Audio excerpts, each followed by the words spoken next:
Lalu kemudian di sini menjelaskan mengenai metode pengumpulan data gitu.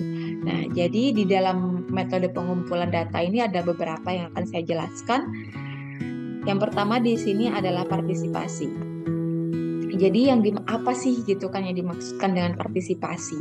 Jadi partisipasi itu adalah ketika partisipasi itu merupakan salah satu bentuk gitu dari kita mencari data utama atau informasi dengan metode kualitatif yang kita lakukan gitu. Nah, jadi partisipasi ini juga partisipasi ya kita hadir turut terlibat dengan objek secara langsung gitu atau objek yang sedang kita teliti. Nah, itu jadi terlibat langsung dengan objek yang kita teliti. Maka kita harus berbaur dengan objek yang kita teliti. Mendengar, melihat, dan juga merasakan pengalaman-pengalaman yang terjadi dengan kelompok yang sedang kita teliti, seperti itu. Lalu yang kedua itu ada observasi. Jadi, kegiatan observasi itu kan melakukan pencatatan, namanya juga observasi ya, perjalanannya atau pencatatannya itu dilakukan secara sistematik biasanya. Misalkan dari kejadian-kejadiannya, kapan, di mana, siapa saja gitu ya, objeknya apa, hasilnya apa gitu. Nah, observasi ini itu biasanya bisa menyempitkan informasi yang akan kita dapatkan gitu, sehingga penelitian kita itu akan menemukan pola-pola perilaku tertentu ketika kita melakukan observasi gitu. Nah, jadi observasi ini akan menjadi suatu bagian yang tidak terpisahkan gitu dari pengumpulan data kualitatif. Lalu berikutnya itu adalah wawancara, seperti yang sudah saya katakan tadi di depan, atau in-depth interview gitu ya. Jadi wawancara ini ada beberapa jenisnya. Nah, wawancara atau menanyai ya biasanya jenisnya itu ada wawancara dengan cara pembicaraan yang informal. Misalkan ini bisa dilakukan, biasanya kan ada ya orang yang ketika ditanya secara terstruktur itu jawabannya malah terkesan atau hasilnya tidak menjawab pertanyaan kita gitu. Jawabannya justru baik kalau pembicaraannya itu dilakukan secara informal gitu. Lalu yang kedua itu wawancara umum yang terarah gitu. Jadi kalau misalkan wawancara umum yang terarah itu ada stepnya gitu. Kita membuat strukturnya terlebih dahulu. Lalu yang berikutnya itu secara terbuka yang standar. Berarti ya standar pertanyaan misalkan 5W1H gitu ya. Dan itu terbuka. Jadi biasanya kalau ini kan dilakukan secara FGD ya gitu. Nah, lalu yang berikutnya, kalau keunggulan dari wawancara ini sendiri itu kita sebagai peneliti itu akan mendapatkan data yang jumlahnya lebih banyak gitu. Iya dong tentu, karena kita mendengarkan kesaksian secara langsung terhadap orang yang terlibat gitu. Namun kekurangannya itu kadang kalau misalkan kita mewawancarai topik-topik yang agak ini ya, agak menguras emosi, misalkan akibat misalkan pelecehan seksual gitu ya, korban gitu. Karena itu kan melibatkan aspek emosi ya.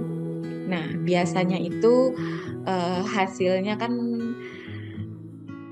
akan lebih beragam gitu ya, dipengaruhi oleh emosinya karena dia tidak tenang misalkan. Nah, lalu juga dibutuhkan kerjasama yang baik antara peneliti dan juga si pewawancara tersebut, si yang diwawancarai itu gitu.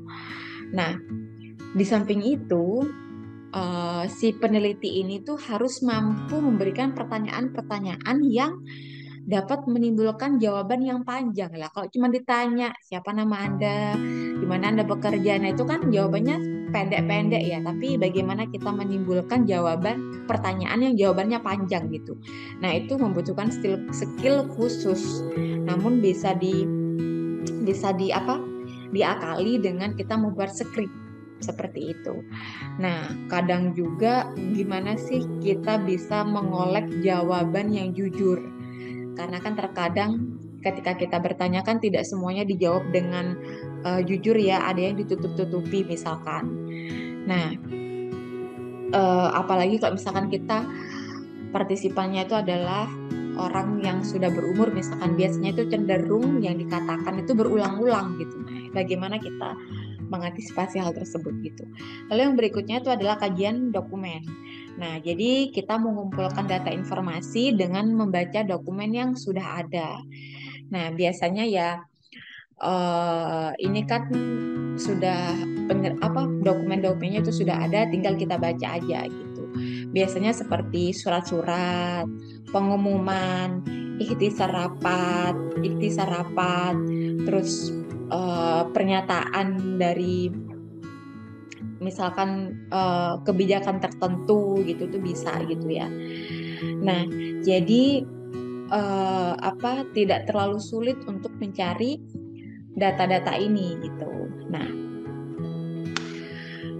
berikutnya itu adalah interview khusus. Nah, namanya juga khusus ya. Jadi kita itu mewawancarai sekelompok orang elit gitu atau tertentu, kayak misalkan pimpinan perusahaan itu kan orang elit ya di dalam suatu struktur perusahaan tersebut gitu. Jadi kalau tujuan kita untuk mewawancarai si kelompok elit ini kan biasanya tentang kebijakan-kebijakan ya, bagaimana kebijakan itu dia ambil, dirumuskan dan diterapkan misalkan. Nah, itu kan kita nggak bisa bertanya kepada karyawannya ya, karena yang membuat kebijakan itu kan para atasan seperti itu. Nah, jadi kelompok elit ini pasti akan memahami secara mendalam seluk-beluk mengenai perusahaan dari berbagai sisi gitu. Misalkan dari kualitas sumber daya manusianya bagaimana, dari keuangannya, dari kebijakan-kebijakan dan yang lainnya. Karena kan kalau misalkan kita nanya ke karyawan, biasanya ada yang bagian SDM, ada yang bagian keuangan dan lain sebagainya gitu. Nah, jadi informasi-informasi hal seperti itu tuh tidak akan kita dapatkan kalau kita mewawancarai karyawan biasa gitu. Nah, yang berikutnya itu adalah interview kelompok kecil. Nah, jadi misalkan interview kelompok kecil itu yang dilakukan oleh ada satu orang gitu kan yang menginisiasi orang yang berfokus di bidang pemasaran gitu misalkan. Nah, atau dilakukan oleh ahli tertentu gitu. Nah, jadi yang berikutnya itu adalah narasi ya. Nah, narasi itu ada 3 macamnya. Ada wawancara dengan cara melakukan pembicaraan informal, terarah dan juga standar seperti yang kita bahas sudah tadi. Lalu ada sejarah hidup. Nah, sejarah hidup ini jadi kita mengumpulkan sejarah seseorang atau sesuatu kejadian gitu dengan membaca dan juga mempelajari hal yang sudah ada gitu. Nah, jadi sejarah hidup ini itu biasanya lembaga juga bisa ya. Jadi yang akurat tentunya yang berkaitan dengan fakta-fakta lapangan atau fakta-fakta sejarah. Nah, biasanya data dalam sejarah hidup ini merupakan data sekunder ya, karena bisa kita dapatkan di catatan orang lain gitu, dan bisa kita dapatkan dengan mudah. Jadi kita tinggal membaca dan juga mempelajari gitu. Nah, kalau analisis sejarah ini biasanya jadi lebih umum gitu, kejadiannya lebih umum, lebih luas cakupannya gitu. Nah, ini biasanya itu berkaitan seperti sejarah berdirinya Republik Indonesia gitu misalkan, atau sejarah penemuan internet atau komputer. Nah, itu kan kejadiannya lebih umum gitu. Nah, itu analisis sejarah. Atau yang terakhir itu misalkan menggunakan metode pengumpulan film, video, dan juga foto gitu. Jadi ini juga kan salah satu metode pengumpulan data sekunder ya, karena kita sudah mengumpulkan yang sudah ada gitu. Nah, jadi ini kan bersifat tekstual juga kan, jadi yang sudah ada kita interpretasi seperti itu. Nah, jadi validitas dan juga reliabilitas penelitian kualitatif itu bisa juga loh dilakukan gitu. Jadi nggak cuma di penelitian kuantitatif. Nah, validitas itu juga bisa yang pertama misalkan dengan cara apa supaya validitas kita baik. Memperluas harapan-harapan awal gitu. Maksudnya kita itu sebelum melakukan penelitian kualitatif ya, dalam persiapannya itu kita harus mempelajari catatan-catatan pribadi yang kita buat sejak awal itu dipahami lagi dari awal hingga akhir apakah sesuai yang kita harapkan dan yang kita lakukan gitu. Nah, jadi kita itu akan banyak menciptakan asumsi ya, asumsi-asumsi awal, kesesuaiannya dengan data yang sudah kita kumpulkan. Nah, jadi ketika kita mengumpulkan suatu informasi itu harus kita cek lagi harapan-harapan apa yang kita inginkan ketika melakukan interview ini gitu misalkan. Nah, akhirnya kan kita ngecek lagi pertanyaan sesuai atau enggak gitu, jawabannya udah pas atau enggak gitu. Lalu yang kedua itu fokus dengan cara melihat sumber data lain. Nah, sebaiknya ya kalau kita sebagai peneliti itu harus menggunakan teknik perbandingan dengan literatur lain gitu. Nah, jadi itu akan semakin berkembang pertanyaannya atau hasil analisa yang ingin kita dapatkan gitu. Nah, jadi jangan hanya memakai seperti kacamata kuda gitu ya. Kita fokus terhadap penelitian kita, tapi kita harus banyak membaca dan juga membandingkan dari penelitian lain supaya kita tahu celahnya. Oh, di sini yang bagian perlu untuk ditekankan karena di penelitian ini belum misalkan. Nah, atau di penelitian ini sudah jangan sampai terlewat karena ini menjadi bagian penting misalkan. Nah, itu akan karena kalau misalkan kita melalui wawancara dan partisipan itu susah ya untuk ditemui dan hanya memiliki satu kali waktu, itu kan menjadi waktu yang sangat-sangat berharga gitu. Nah, jadi kita harus mempersiapkannya dengan baik. Lalu berikutnya itu adalah membuat kutipan ekstensif yang berasal dari catatan dan juga hasil wawancara gitu. Catatan lapangan dan juga hasil wawancara. Nah, jadi penelitian ini itu harus mengkaji masalah-masalah yang sedang diteliti dengan menggunakan sumber verifikasi lain gitu. Misalkan, jadi kita bertanya nih, apakah pertanyaan yang sudah kita susun ini sudah menjawab atau mewakili dari masalah yang sudah ada seperti itu. Lalu berikutnya itu ada menggunakan data penelitian lainnya sebagai sumber pengecekan. Nah, ini bisa dilakukan secara berulang-ulang ya. Itu terhadap orang yang sama atau yang berbeda, tolong dicekkan dong apakah sudah sesuai atau tidak gitu. Kalau meningkatkan reliabilitas itu kan misalkan pertanyaan ini tuh digunakan di lain waktu itu masih cocok nggak atau masih sesuai nggak gitu. Nah, itu reliable gitu. Nah, jadi caranya bagaimana? Jadi caranya adalah dengan mempelajari rekaman video yang dilakukan beberapa kali oleh orang yang berbeda atau sama. Misalkan saya sebagai peneliti, lalu saya bertanya kepada rekan saya, apakah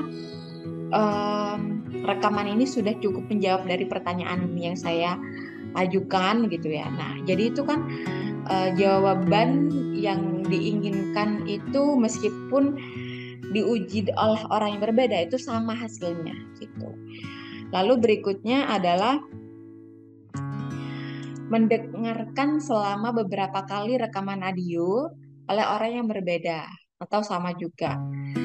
Ketika kita mendengarkan itu kan pasti sekali atau dua kali itu berbeda ya hasilnya gitu. Lalu yang terakhir adalah mempelajari transkrip hasil rekaman secara berulang-ulang gitu untuk mencapai pemahaman yang lebih baik gitu. Nah, lalu caranya bagaimana ketika kita sudah mengumpulkan informasi itu untuk mempresentasikan hasil dari penelitian kualitatif. Kalau penelitian kuantitatif kan enak ya, kita menyampaikan dalam bentuk rasio. Bagus itu 5, jelek itu 1. Nah, mudah gitu. Tapi tidak dengan penelitian kualitatif yang pada dasarnya semua yang kita sampaikan itu ada yang kita sampaikan adalah kata-kata aja gitu. Nah, di sini saya memiliki salah satu contoh. Jadi masalah dalam penelitian ini itu adalah penelitian ini mengungkapkan kapan sih kegiatan berbagi pengetahuan itu dilakukan oleh para informan gitu ya. Nah, jadi misalkan kelompok yang diteliti itu ada A, B, ada informan diteliti itu ada A, B, dan juga C gitu. Jadi ada disampaikan secara mengelompokkan dan juga membandingkan gitu ya. Nah, jadi ada misalkan dalam seminar resmi melalui email atau menurut orang lain itu bertukaran informasi secara informan atau pertemuan makan siang gitu. Nah, mana yang paling efektif? Misalkan menurut si X itu dalam seminar resmi atau dalam mengirimkan email misalkan seperti itu. Lalu caranya mengapa si X ini mengatakan bahwa dalam seminar resmi itu lebih sesuai gitu. Nah, kalian bisa mengelompokkan jawaban ini dari informasi dari partisipan satu ke partisipan yang lain seperti itu. Nah, oke, terima kasih atas mendengarkan ya dari awal hingga akhir. Jadi sekarang adalah tugas teman-teman itu untuk mencari jurnal yang penelitiannya menggunakan penelitian kualitatif dan dicari mulai dari desainnya, pengumpulannya bagaimana, metodenya bagaimana, jenisnya apa. Seperti itu, seperti yang sudah saya ungkapkan tadi, seperti itu. Nah, nanti hal ini dilakukan secara individu ya dan akan dikolek di minggu depan. Tolong dipelajari masing-masing. Jadi nanti akan saya tunjuk untuk disampaikan hasil dari melakukan riset tersebut. Oke, terima kasih. Wassalamualaikum warahmatullahi wabarakatuh.